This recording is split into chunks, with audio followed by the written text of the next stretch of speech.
ಎಲ್ಲರಿಗೂ ನಮಸ್ಕಾರ. ನಾವಿಂದು ಈಸೂರಿನಲ್ಲಿದ್ದೇವೆ. ನಿಮಗೆಲ್ಲರಿಗೂ ಈಸೂರಿನ ಬಗ್ಗೆ ಪ್ರಶ್ನೆ ಮೂಡುತ್ತಿದೆಯೇ? ಅದರ ಬಗ್ಗೆ ನಾನು ಹೇಳ್ತೀನಿ. 1947ರಲ್ಲಿ ಸ್ವತಂತ್ರ ಸಿಕ್ಕಿತ್ತು. ಆದರೆ 1942ರಲ್ಲಿ ಸ್ವತಂತ್ರವಾದ ಬೋರ್ಡ್ ಹಾಕಿದ ಏಕೈಕ ಹಳ್ಳಿ ಎಂದರೆ ಈಸೂರು. ನಾವು ಈಸೂರಿನ ಬಗ್ಗೆ ಒಂದು ಕಿರು ನಾಟಕ ಪ್ರಸ್ತುತಪಡಿಸುತ್ತಿದ್ದೇವೆ. ಈಗ ಎಲ್ಲರೂ ಬನ್ನಿ ಶುರು ಮಾಡೋಣ. ಕಬಡ್ಡಿ ಕಬಡ್ಡಿ ಕಬಡ್ಡಿ ಕಬಡ್ಡಿ ಕಬಡ್ಡಿ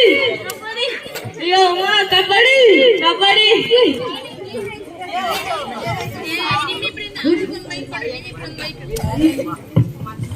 ಮಾತಾಡೋರು ಮೈಕ್ ಇಸ್ಕೊಳ್ಳಿ. ಅದಕ್ಕೆಂದು ಕಂದಾಯ ಕೊಟ್ಟಕ್ಕೆ ಆಗುತ್ತಾ? ಇದೀಗ ಬ್ರಿಟಿಷರ್ಗೆ ಹೇಳಿಕೆ ಅಂತ ಅವರು ನಾಯಿಗಳಂಗೆ ಹೊರಬಿಟ್ಟು ಭೂಮಿಯಿಂದ ಆಚೆ ಕಳಿಸ್ಬಿಟ್ಟು ನಾವು ತಿನ್ನಕ್ಕೆ ಅಂತ ಸ್ವಲ್ಪ ಅನ್ನ ತಂದಿದ್ವಿ, ಅದನ್ನು ಕಳ್ಸ್ಕೊಬಿಟ್ರು. ಮಕ್ಳು ಬಡಿಗೆ ಅಂತ ಸ್ವಲ್ಪ ಕಾಳು ಕಡಿ ಶೇಖರಣೆ ಮಾಡಿದ್ವು, ಅದನ್ನು ಕಳ್ಸ್ಕೊಬಿಟ್ರು. ನಮ್ಗಿರೋಕೆ ಜಾಗನೇ ಇಲ್ಲ, ಸಾಧ್ಯವಿಲ್ಲ.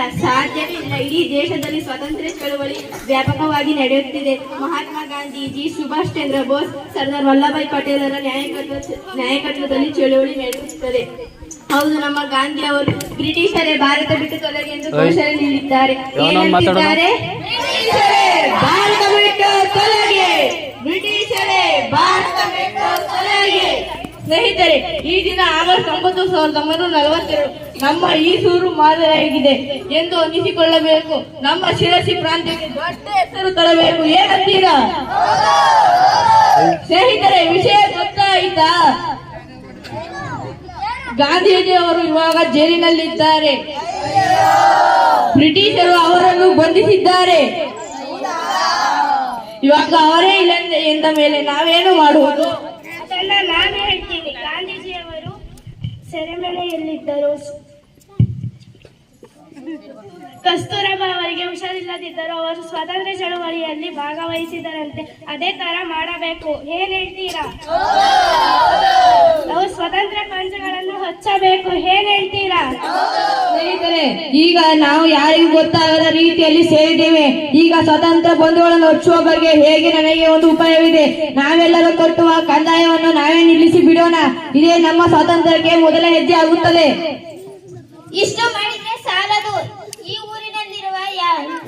ಊರಿನಲ್ಲಿರುವ ಸರ್ಕಾರಿ ಕಚೇರಿಗಳನ್ನು ಸ್ವೀಕರಿಸೋಣ. ಯಾವುದೇ ಒಬ್ಬ ಸರ್ಕಾರಿ ಅಧಿಕಾರಿಯು ಬರದೇ ಇರೋ ಹಾಗೆ ನೋಡ್ಕೊಳ್ಳೋಣ.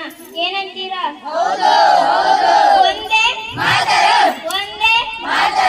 ಕೇಳ್ರಪ್ಪ ಕೇಳಿ. ನಾಳೆ ತೀರ ಪ್ರದೇಶದ ಮುಂದೆ ಕಂದಾಯವನ್ನು ಕಟ್ಟದಿದ್ದರೆ ನಿಮಗೆ ಶಿಕ್ಷೆಯನ್ನು ಕೊಡುತ್ತಾರೆ ಬ್ರಿಟಿಷ್. ಏನ್ರಿ ಶಾಂತವಾಗಡೆ ಘೋಷಣೆ ಕೂಗಿದ್ರು, ಮನೆಯಿಂದ ಒಬ್ರು ಬಂದಿಲ್ಲ.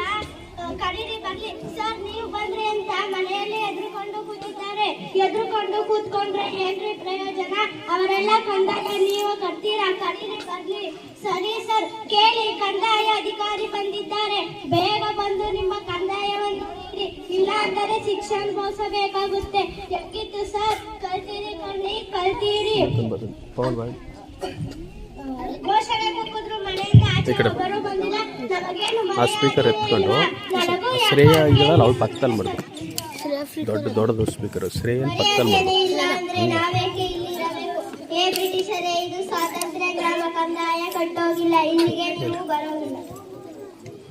ಯಾವುದೇ ಕಾರಣಕ್ಕೂ ನಿಮ್ಮ ಸರ್ಕಾರಿ ಕಚೇರಿಗಳು ಇರಬಾರದು. ನಾವು ನಿಮಗೆ ತೆರಿಗೆಗಳನ್ನು ಕೊಡುವುದಿಲ್ಲ. ಇದು ಸ್ವಾತಂತ್ರ್ಯ ಗ್ರಾಮ. ಏಸೂರು ಕೊಟ್ಟರು ಈಸೂರು ಕೊಡುವುದಿಲ್ಲ. ಏಸೂರು ಕೊಟ್ಟರು ಈಸೂರು ಕೊಡುವುದಿಲ್ಲ. ಸಮಾಧಾನ ಮಾಡ್ಕೋ. ಯಾರಿಗೆ ಬೇಕೋ ನಿನ್ನ ಸಮಾಧಾನ? ನಾವು ಅವರನ್ನು ಹೀಗೆ ಹೀಯಾಳಿಸಿ ಕಳಿಸಿದ್ದರೆ ಸಾಲದು. ಅವರು ಜೀವನ ನಿರ್ವಹಣೆಗೆ ಬ್ರಿಟಿಷರ ಗುಲಾಮರಾಗಿದ್ದಾರೆ. ಯಾವುದೇ ಸಮಯದಲ್ಲಿ ನಮ್ಮ ಮೇಲೆ ದಾಳಿ ಮಾಡಬಹುದು. ನಾವು ಎಚ್ಚೆತ್ತುಕೊಳ್ಳಬೇಕು. ಹೌದು ಮಲ್ಲಮ್ಮ, ಸರ್ಕಾರಿ ಅಧಿಕಾರಿಗಳು ಸುಮ್ಮನೆ ಕೂರೋರಲ್ಲ. ದೊಡ್ಡ ದಂಡುಗಳೇ ಬರುತ್ತಾರೆ. ಯಾವುದೇ ಕಾರಣಕ್ಕೂ ಅವರಿಗೆ ಹೊಣೆಯಾಗಬಾರದು. ನಾವು ಹಿಂಸೆಯಿಂದ ಎದುರಿಸಬೇಕು. ಏನ್ ಹೇಳ್ತೀರಾ? ನನ್ನಲ್ಲಿ ಒಂದು ಉಪಾಯವಿದೆ. ಈ ಸೂರು ಒಂದು ಸ್ವತಂತ್ರ ಗ್ರಾಮವೆಂದು ಘೋಷಿಸೋಣ. ನನ್ನ ವೀರಭದ್ರ ದೇವಾಲಯದ ಮೇಲೆ ಧ್ವಜವನ್ನು ಹಾರಿಸೋಣ. ನಮ್ಮಲ್ಲೇ ಒಬ್ಬರನ್ನು ಅಮಲ್ದಾರರಾಗಿ ಮಾಡೋಣ. ನಮ್ಮಲ್ಲಿರುವ ಮಲ್ಲಮ್ಮನನ್ನು ಅಮಲ್ದಾರರಾಗಿ ಮಾಡೋಣ. ಈ ಮಾತಿಗೆ ಎಲ್ಲರೂ ಏನಂತೀರಾ? ಅವಳು ಹೇಳಿದಳು, ಎಷ್ಟು ಸೊಕ್ಕು ನಿಮಗೆ. ಕಂಪನಿ ಸರ್ಕಾರದ ಆಫೀಸರ್ಗಳಾದ ಶಾನುಭಾಗರನ್ನು ಸುಳ್ಳು ಹೇಳಿ ಕಲ್ಪಿಸಿಟ್ಟಿದ್ರು. ನೋಡ್ರಿ ಎಲ್ಲರೂ ಸ್ಟಾರ್ಟ್ ಮಾಡ್ರಕ್ಕೆ ನೋಡ್ರಿ. ನಮ್ಮ ರಕ್ಷಣೆಯನ್ನು ನಾವೇ ಮಾಡಿಕೊಳ್ಳುತ್ತೇವೆ. ನಿಮ್ಮ ರಕ್ಷಣೆ ನಮಗೆ ಅವಶ್ಯಕತೆ ಇಲ್ಲ. ಬಂದ ದಾರಿಗೆ ಸುಂಕವಿಲ್ಲವೆಂದು ಬಂದ ಹಾಗೆ ಹೊರಟು ಬಿಡಿ. ಊರ ಮುಂದೆ ಹಾಕಿರುವ ಫಲಕ ಓದಲಿಲ್ಲವೇ? ಬ್ರಿಟಿಷ್ ಸರ್ಕಾರಿ ಅಧಿಕಾರಿಗಳಿಗೆ ಈ ಸೂರಿಗೆ ಪ್ರವೇಶವಿಲ್ಲ. ಬ್ರಿಟಿಷರೇ, ಭಾರತ ಬಿಟ್ಟು ತೊಲಗಿ. ನೋಡ್ರಿ ಬ್ರಿಟಿಷರೇ, ಈ ಸೂರು ಬಿಟ್ಟು ತೊಲಗಿ. ನೀವು ನಿಮ್ಮ ಕಂದಾಯವನ್ನು ನೀಡಿ, ನಾವು ನಿಮಗೆ ರಕ್ಷಣೆಯನ್ನು ಕೊಡುತ್ತೇವೆ. ನೋಡ್ರಿ, ಇವರಿಗೆ ಒಂದು ತ್ರಿವರ್ಣ ಧ್ವಜವಂತೆ ಬಂದು ಕಿತ್ತಾಕ್ರಿ ಅದನ್ನು. ನಾವು ಅದನ್ನು ಮುಟ್ಟಲು ಬಿಡುವುದಿಲ್ಲ. ಇದು ಈ ಸೂರಿನ ಸ್ವತಂತ್ರ ಗ್ರಾಮ. ನಾವು ಈ ಧ್ವಜವನ್ನು ಮುಟ್ಟಲು ಬಿಡುವುದಿಲ್ಲ. ನಾವು ಶಾಂತಿ ರೀತಿಯಿಂದ ಪ್ರತಿಭಟನೆ ನಡೆಸುತ್ತಿದ್ದೇವೆ. ಗಾಂಧಿ ಟೋಪಿಯನ್ನು ಹಾಕಿ, ಹ್ಯಾಟನ್ನು ತೆರೆದು ಬಿಸಾಕಿ. ಗಾಂಧಿ ಟೋಪಿಯನ್ನು ಹಾಕಿ, ಹ್ಯಾಟನ್ನು ತೆರೆದು ಬಿಸಾಕಿ. ರಾಷ್ಟ್ರ ಜೊತೆಗೆ ತಲೆಬಾಗಿ, ಒಂದೇ ಮಾತರವೆಂದು ಕೂಗಿ. ರಾಷ್ಟ್ರ ಜೊತೆಗೆ ತಲೆಬಾಗಿ, ಒಂದೇ ಮಾತರವೆಂದು ಕೂಗಿ. ನ್ಯಾಷನಲಿ ಇದುವೇ ನಮ್ಮ ಘೋಷಣೆ. ನಿಲ್ಲಲಿ ಆಂಗ್ಲರ ಘೋಷಣೆ, ಇದುವೇ ನಮ್ಮ ಘೋಷಣೆ. ಗಾಂಧಿ ಟೋಪಿಯನ್ನು ಹಾಕಿ, ಹ್ಯಾಟನ್ನು ತೆರೆದು ಬಿಸಾಕಿ. ಗಾಂಧಿ ಟೋಪಿಯನ್ನು ಹಾಕಿ, ಹ್ಯಾಟನ್ನು ತೆರೆದು ಬಿಸಾಕಿ.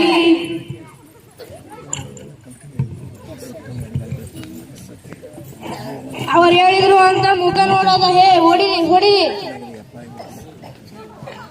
ಇಲ್ಲಿ ನಾವು ತಪ್ಪು ಮಾಡುತ್ತಿದ್ದೇವೆ. ಹಿಂಸೆಗೆ ಪ್ರತಿ ಹಿಂಸೆ ಮಾಡಬಾರದಿತ್ತು. ಗಾಂಧಿಯವರ ವಚನ ಮುರಿಬಾರದಿತ್ತು. ಲೋಕೇಶ್ ಅಣ್ಣ, ನಾವೆಲ್ಲ ಬೇಕಂತ ಹೇಳಿದ್ವು ಹಿಂಸೆಗೆ.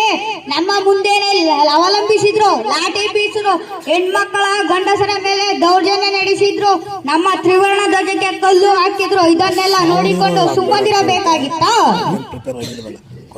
ನಿಮ್ಮ ಆವೇಶ, ಶಕ್ತಿ, ಧೈರ್ಯ ಎಲ್ಲದರ ಬಗ್ಗೆ ನನಗೆ ಗೊತ್ತಿದೆ. ನಂಬಿಕೆ ಇದೆ, ಗೌರವ ಇದೆ. ಆದರೆ ಹಿಂಸೆಗೆ ಪ್ರತಿ ಹಿಂಸೆ ಮಾಡಿದ್ದು ಮನಸ್ಸಿಗೆ ಘಾಸಿ ಉಂಟು ಮಾಡಿದೆ.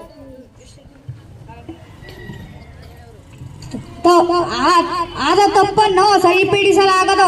ಸತ್ತ ಜನರು ಎದ್ದು ಬರುವುದಿಲ್ಲ. ನಮ್ಮ ಹಳ್ಳಿಯನ್ನು ಸ್ವಾತಂತ್ರ್ಯ ಗ್ರಾಮವೆಂದು ನಮ್ಮದೇ ಸರ್ಕಾರ, ನಮ್ಮದೇ ಆಡಳಿತ, ನಮ್ಮದೇ ಘೋಷಣೆ ಇಲ್ಲಿ. ನಮ್ಮ ತೀರ್ಮಾನ, ನಮ್ಮ ರಕ್ಷಣೆ ಕೂಡ ನಾವೇ ಮಾಡಿಕೊಳ್ಳಬೇಕಾಗಿದೆ. ಅದು ತಪ್ಪ. ನಮ್ಮ ಎಚ್ಚರಿಕೆಯಲ್ಲಿ ನಾವು ಇರೋಣ. ಮುಂದೆ ಬರುವ ಆತಂಕಗಳನ್ನು ಒಟ್ಟಿಗೆ ಎದುರಿಸೋಣ. ನಮ್ಮ ಹಳ್ಳಿಯಲ್ಲಿ 51 ಮಂದಿಯ ಮೇಲೆ ಆರೋಪ ಮಾಡಿದರೆ, 41 ಮಂದಿಯ ಮೇಲೆ ಅಪರಾಧ ಕೇಸು ಹಾಕಿದರೆ. ಮೈಸೂರು ರಾಜ್ಯದ ಹೈಕೋರ್ಟಿನ ಮುಖ್ಯ ನ್ಯಾಯಾಧೀಶರು ಇಂದು ಜನವರಿ 9ನೇ ತಾರೀಕು 1943ರಲ್ಲಿ ಶಿಕಾರಿಪುರದ ಬಳಿ ಇರುವ ಈಶ್ವರ ಗ್ರಾಮವನ್ನು ಸ್ವತಂತ್ರ ಗ್ರಾಮವೆಂದು ಘೋಷಿಸಿ ಕಂದಾಯ ಕಟ್ಟಲು ನಿರಾಕರಿಸಿದೆ. ಅಲ್ಲದೆ ಕಂಪನಿ ಸರ್ಕಾರಿ ಆಫೀಸರ್ಗಳಾದ ಹಿಮ್ಮೆಟ್ಟಿಸಿದೆ. ಸರ್ಕಾರಿ ಅಧಿಕಾರಿಗಳ ಕರ್ತವ್ಯ ನಿರ್ವಹಣೆಗೆ ಬ್ರಿಟಿಷರು ಇಲ್ಲಿನ ಜನರು ತಲೆ ಹಾಕಿದ್ದಾರೆ. ಅಲ್ಲದೆ ತ್ರಿವರ್ಣ ಬಾವುಟವನ್ನು ಊರಿನಲ್ಲಿ ಹಾರಿಸಿ ಕಾನೂನನ್ನು ಉಲ್ಲಂಘಿಸಿ 2 ಪೊಲೀಸರ ಹತ್ಯೆಗೆ ಕಾರಣರಾಗಿದ್ದಾರೆ.